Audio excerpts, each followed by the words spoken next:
What? You've had the divorce papers ready this whole time? That's low, even for you, but it doesn't matter because I'm not afraid. Troy sat across from me in our cozy apartment, his eyes cold and unyielding. He always had a way of making everything feel like my fault. His voice dripped with smugness as he spoke. Casey, it's simple. You either quit your job and take care of my father, or we're done. I couldn't believe what I was hearing. Troy, I can't just give up my life. I love my job and you already know that. Why can't we find another way to take care of Dan? His gaze hardened. You don't get it, do you? This is about family. My dad needs you, and you owe it to us to be there for him. I leaned back, the weight of his words pressing down on me. This was the man I married, the one I once thought I'd spend forever with. But now I was seeing the manipulative tactics right in front of me. No, Troy, I said firmly. I don't owe him my career. He scoffed, standing up and stepping closer. You wouldn't understand loyalty if it hit you in the face, Casey. Before I could retort, my phone buzzed with a text. It was Jenna, my older sister. Thinking of you. Call me if you need to talk. Perfect timing as usual. Knowing that Jenna had my back gave me a small ounce of strength to stand my ground. I looked Troy in the eyes, taking a deep breath. You can't force me into this corner. This isn't how a marriage works. You say that, but look at where we are, Troy retorted. Dan's health is declining and you don't even care. It's pathetic. I felt my hands clench into fists. I care about Dan, but I also care about my own life. I won't let you dictate my decisions. Troy shook his head, turning away. You'll regret this, Casey. Mark my words. Later that evening, Jenna came over. As soon as she walked in, she gave me a knowing look. He's pushing you again, isn't he? Yes, I admitted, sinking into the couch.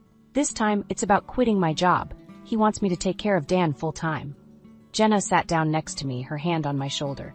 You can't let him control you, Casey. You've worked too hard to get where you are. I sighed. I know, but it's not easy. Every step I take, he's there, pushing back. Listen, Jenna said firmly, don't lose yourself in this. If Troy really loved you, he wouldn't be making these demands. Her words struck a chord, a realization I had been avoiding for too long. You're right, I need to think about what's best for me too. We spent the rest of the evening talking, the reality of my situation sinking in deeper with every word exchanged. Jenna's unwavering support was the anchor I desperately needed. After she left, I sat in the living room, replaying the day's events in my mind. Troy had shown his true colors, and I knew I had to prepare for what was coming next. No matter how hard it would be, I couldn't let him win. The next Saturday came faster than I had hoped, and soon enough, Troy and I were pulling up to his parents' house. Stepping out of the car, I could feel the tension build in my shoulders. Jenna's words were still fresh in my mind, but this was a different battlefield. Casey, do try to smile, Troy said, unlocking the front door, his voice dripping with sarcasm. We don't need your attitude today. I followed him inside, biting back a retort. Dan greeted us in the living room, a glass of whiskey in hand. Troy, Casey, nice to see you both. His eyes bore into mine, a subtle challenge. We made our way to the dining table, Troy's mother bustling around the kitchen. The small talk was as strained as ever, with Troy playing the charming son. But as the meal progressed, Dan's real agenda began to surface. So Casey, Dan began, setting his fork down. How's work? Must be hard balancing everything with Troy and, well, potential future responsibilities. I forced a smile, swallowing my irritation. Work's been good, thank you. Busy but fulfilling. Dan nodded, a knowing glint in his eye. I see. You know, family is important. Troy's mother and I have always put family first, no matter the sacrifices. Troy shot me a glance, urging me to respond appropriately. I cleared my throat. I understand, Dan, and I care about family too, but sometimes it's okay to find a balance. Oh, balance, Dan chuckled, taking a sip of his drink. Sometimes that's just an excuse to avoid hard choices. The comment hung in the air like a challenge. Sometimes hard choices are necessary, I replied, keeping my voice steady, but they shouldn't require losing yourself in the process. Troy jumped in, clearly trying to steer the conversation. Casey's always been passionate about her work. Maybe she can find a way to balance both, Dad. Dan leaned back, giving Troy a nod. Sure. But passions can change, especially when love and duty call. Just a thought, Casey. The rest of the meal was spent in a blur of forced conversations and thinly veiled comments. By the time we left, my head was pounding from the effort of maintaining my composure. Once we were in the car, Troy's mask dropped. "You just can't help yourself, can you?" he spat, gripping the steering wheel tightly. "My father was trying to have a conversation, and you just had to challenge him." "I was standing up for myself," I shot back. "You can't expect me to agree with everything blindly. You're so stubborn, Casey. This is why we're having problems. You don't respect my family." I let out a bitter laugh. "Respect goes both ways, Troy, and I'm done being the one who always bends." The drive home was silent, the air thick with unspoken resentment. Inside my mind, Jenna's warning rang clear: don't lose yourself. The cracks in our facade were widening, and I knew this was just the beginning. At home, I finally broke the silence. "Troy, this isn't how a marriage should be. We need to figure something out." He didn't look at me as he headed to the bedroom, his voice cold. "Figure it out yourself, Casey. I've done my part." Staring at the closed door, I realized Jenna was right. Troy and his father wouldn't stop until they had full control, and as I stood alone in the living room, I made a silent vow: I would fight back, no matter the cost. It was late on a Wednesday evening, and the living room felt like a battlefield as I faced Troy. I had just come home from work, barely managing to keep my composure after another intense meeting with my team. But it seemed Troy had other plans for tonight. "You haven't actually considered quitting, have you?" he started, his voice mocking. "It's like you don't care about us or my father at all." I dropped my keys on the table, not ready to entertain another of his guilt trips. "We had this conversation, Troy. My job is important to me. Besides, there are other ways to support your father." His eyes narrowed, the tension in the room thickening. "Casey, let me make this clear. Either you quit your job and start being a proper daughter-in-law, or this marriage is over." I blinked, the weight of his ultimatum hitting me like a freight train. "You can't be serious. You're choosing this moment to push me?" He stepped closer, his tone menacing. "I'm absolutely serious. It's time you pick your career or our family." I felt a surge of anger rising. Since when did being part of this family mean sacrificing everything I've worked for? You can't just demand that I give up my entire life. "You're being selfish, Casey. My father's health is deteriorating and you're thinking about your career?" He shook his head. "You've changed." I crossed my arms, standing my ground. "Maybe I have, but I'm not going to lose myself just to fit into your mold." He sneered, exasperation evident on his face. "If you won't do this for my father, what guarantee do I have that you even care about this marriage?" A bitter laugh escaped my lips. "What marriage, Troy? The one where you lord every decision over me, where your father's opinions matter more than my own? That's not a marriage, it's control." The room fell silent, the walls closing in on us as the reality of our situation sank in. Troy's gaze softened, but only slightly. "You have till the end of the month to decide, Casey. If you haven't quit by then, don't expect to find me here." I swallowed hard, unable to believe the person in front of me was the same man I once loved.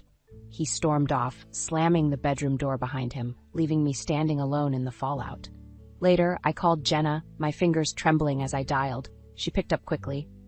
"Hey, Casey, everything okay?" I took a deep breath. "No, it's not. Troy gave me an ultimatum tonight. Quit my job or he's leaving." "Oh, Casey?" Jenna sighed. "That's a terrible position to be in. What are you going to do?" I paced the living room, trying to steady my thoughts. "I don't know, Jenna, but I can't let him force me into this. I need to stand up for myself." "Absolutely, you do," Jenna replied, her voice a firm anchor in the chaos. "We'll figure it out together. You're not alone in this." After we hung up, I sat on the couch, my determination growing stronger by the minute.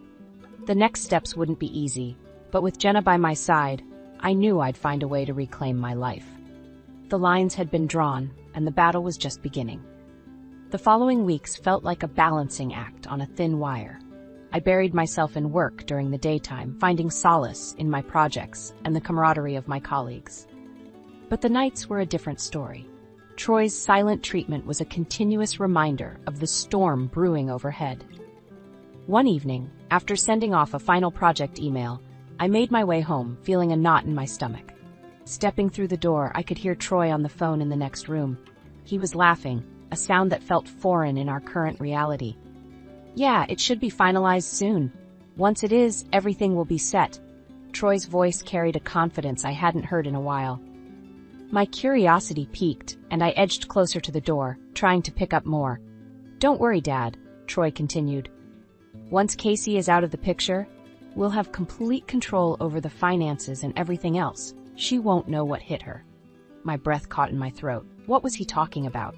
And then it hit me. Something was seriously wrong. I backed away quietly and waited until Troy hung up. When he emerged from the room, he barely looked at me. "I'm going for a walk," I said, grabbing my coat. He just nodded, disinterested. As soon as I was outside, I dialed Jenna. "We have a bigger problem than I thought," I said the moment she picked up. I overheard Troy on the phone with his dad. "They're planning something, and it involves our finances." "Calm down, Casey. What did you hear exactly?" Jenna's voice was calm, yet urgent. "They're planning to cut me out somehow. Troy mentioned finalizing something and gaining control once I'm out of the picture. Jenna, I need to find out what they're up to." "All right, get home safely, and we'll figure this out together. First, check Troy's emails or any documents he might be hiding. We need proof." Back at home, I waited until Troy was asleep before starting my search. Navigating through his laptop, I stumbled upon an email chain that seemed suspicious. The heading read, "Re-Financial Adjustments." Clicking through, my heart sank further with each line I read. Transactions, account details, highly confidential terms. It all pointed to Troy lying about his job promotion and covertly using my income to fund a joint account with Dan. With shaking hands, I printed out the emails. This was exactly the kind of evidence Jenna and I needed. As I gathered the papers, feelings of betrayal and anger fused into a resolve. The next morning, I met Jenna at a nearby coffee shop. "You won't believe what I found," I said, handing her the printed emails. Her eyes scanned the pages quickly. "This is unbelievable, Casey. They're clearly planning to cut you off financially and leave you with nothing. We need a plan." "I won't let them destroy everything we've built," I replied firmly. "We have to find more proof. Something that directly ties them to this scheme." Jenna nodded. "We need to be smart about this. Let's gather as much evidence as we can and ensure it's irrefutable." Leaving the coffee shop, a sense of dread mingled with newfound determination. This was just the beginning, but I wouldn't back down. Troy and his father had underestimated me, and they were about to learn a hard lesson. With Jenna by my side, I was ready to take the fight to them. It was time to turn the tables, no matter what it took. Dinner at Troy's parents' house felt tense, like we were all actors in a badly written play.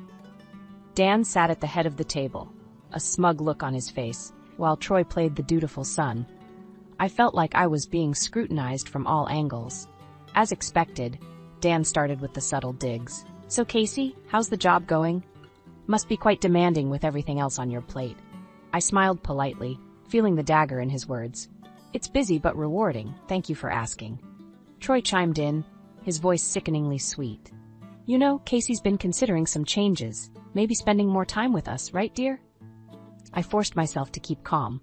"Nothing's been decided yet, Troy. I'm still weighing my options." Dan's eyes glinted with hidden menace. "I'm sure you'll make the right choice. Family should always come first." In the middle of the meal, I excused myself to go to the bathroom. The plan Jenna and I had cooked up was playing out in my mind. I pulled out my phone and turned on the recording app, slipping it into my purse before heading back to the dining room.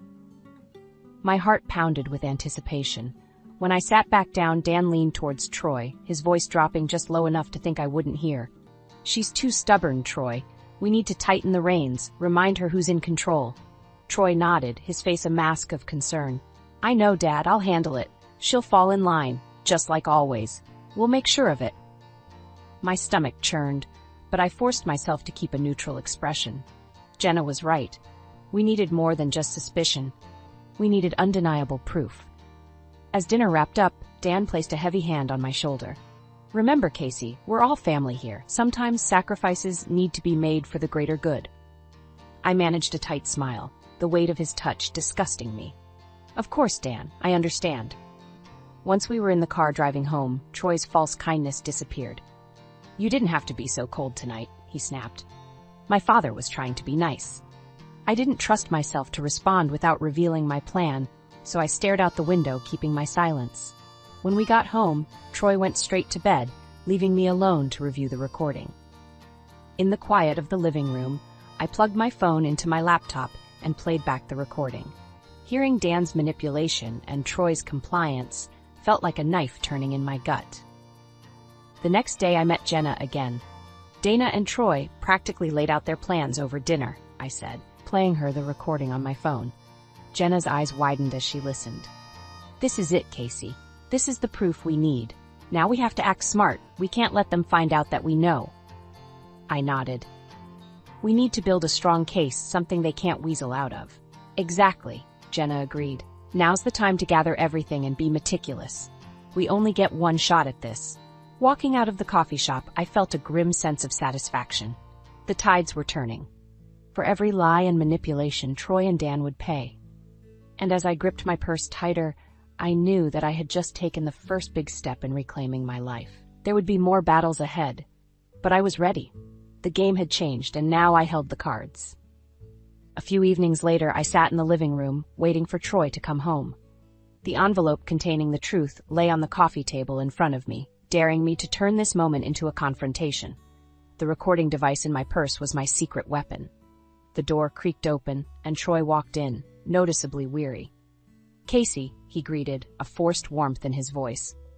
Troy, we need to talk, I said, my voice steady but stern. He narrowed his eyes, sensing the shift in my demeanor. What about? I reached for the envelope but kept my eyes on him. About us. About what kind of marriage this really is. He scoffed, dropping his bag onto a chair. I've been telling you that for weeks, Casey. Why the sudden urge to talk now? I stood up, placing the envelope in his hands. Open it. Troy looked skeptical but tore into the envelope. As he read the printed emails and transcripts, his face twisted into a mask of anger and disbelief. Where did you get this? I found it, Troy. I know you've been lying about your promotion and using my income for your secret plans with Dan, I said, holding my ground. He stepped closer, trying to intimidate me. You've been spying on me? How dare you? Yes, I have, I replied, unwavering. And I've discovered what you and your father have been plotting all along. You can't gaslight me anymore. Troy's face flared red with rage. This means nothing. No one will believe you over me. Let's see you try to use this against me. I took a deep breath, pulling out my phone. I don't need to try. I've recorded everything, including your little chat with Dan during dinner. I played back the crucial part of the recording, watching as Troy's confidence melted into panic. He lunged at me, trying to grab the phone, but I was quicker. I stepped back, keeping it out of his reach. This is who you are, Troy. This is the man I married, I stated, my voice cold and resolute. You manipulated me, tried to control me, but it's over now.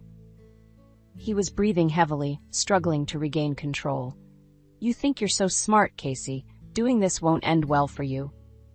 I raised an eyebrow. It's already over. I'll be leaving, and I'm taking this to a lawyer. You can explain to them and everyone else why you and your father felt the need to set me up. For a moment, he looked like he might hit me, but then he deflated, the color draining from his face. You're making a mistake, he said, his voice trembling. No, Troy. The mistake was thinking you could control and deceive me without any consequences, I replied, turning away from him. I took my keys, picked up my pre-packed bag, and walked out the door without looking back. This was the end of a painful chapter, but the beginning of my fight for justice and freedom. Driving to Jenna's, I felt a sense of liberation wash over me. The road ahead was uncertain, but I knew one thing for sure. I was taking control of my life, and with Jenna's support, I had the strength to face whatever came next. Arriving at Jenna's doorstep, I rang the bell. She opened the door, and the sight of my sister's reassuring smile brought tears to my eyes. It's done, I whispered, feeling a wave of relief crash over me. Jenna said, hugging me tightly. You did it, Casey. Now let's make sure he pays for everything.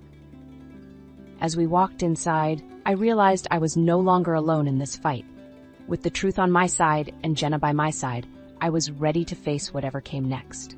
The battle had just begun, but for the first time in a long time, I felt hopeful. A week had passed since I confronted Troy. I had moved in with Jenna, and with her support, we planned our next steps meticulously. My lawyer had all the emails and recordings. The legal wheels were in motion. That morning, Jenna and I sat at her kitchen table, finalizing the details. "Casey, here are the divorce papers," she said, sliding them across the table. "All you have to do is sign." I picked up the pen, my hand shaking slightly. This was it, the final push to sever all ties with Troy. I took a deep breath and signed my name, feeling a strange sense of calm wash over me. "Good," Jenna nodded. "Now, we just need to ensure he gets these and understands he has no way out." I packed my belongings with Jenna's help, making sure I left nothing behind. We loaded everything into her car and drove to my former home. The plan was simple: deliver the divorce papers and recording, and then walk away for good. When we arrived, Troy's car was in the driveway. My heart pounded as I stepped out, clutching the envelope. I steeled myself, walking to the front door. Jenna followed, ready to support me if needed. I knocked, and after a tense moment, Troy opened the door. His face turned pale when he saw me. "Casey, what do you want?" "I'm here to finalize things," I replied, holding out the envelope. "Divorce papers? It's over, bat Troy." He took the envelope, his hands trembling. "You can't be serious." "I am," I said firmly. "Inside, you'll also find a copy of the recording and the emails. You cannot threaten or manipulate me anymore." Troy's facade crumbled. "Casey, please, we can talk about this. We can fix things." "There's nothing left to fix, Troy," I replied, my voice unwavering. "You broke this marriage with your deceit and manipulation. This is the end." For a moment, he looked desperate, his eyes searching for a way to regain control. But there was nothing left for him to grasp. "You'll regret this," he spat, his voice cracking. "You'll end up alone." "I'd rather be alone than stay in a toxic relationship," I shot back. "Goodbye, Troy." Turning on my heel, I walked away, Jenna matching my stride. We got back into the car, and I let out a breath I didn't realize I'd been holding. "It's done," I said quietly. Jenna reached over, squeezing my hand. "You did the right thing, Casey. Now let's get you home." Back at Jenna's, we sat in her living room, a sense of relief mingling with the anticipation of what was to come. "So what's next?" Jenna asked gently. "I start over," I replied, feeling the weight of the past weeks lift from my shoulders. "I focus on my job, my life, and what makes me happy. I won't let Troy's actions define me anymore." Jenna smiled, her eyes filled with pride. "You're stronger than you think, Casey, and remember, you're not alone in this." "Thanks, Jenna, for everything," I said, hugging her tightly. "I couldn't have done this without you." "That's what sisters are for," she replied, holding me close. As we settled in for the evening, a sense of calm washed over me. The future was still uncertain, but for the first time, it felt like it was mine to shape and control. And with Jenna by my side, I knew I could face whatever came next. The fight was far from over, but I was ready. Starting now, I would rebuild my life on my terms, free from manipulation and deceit.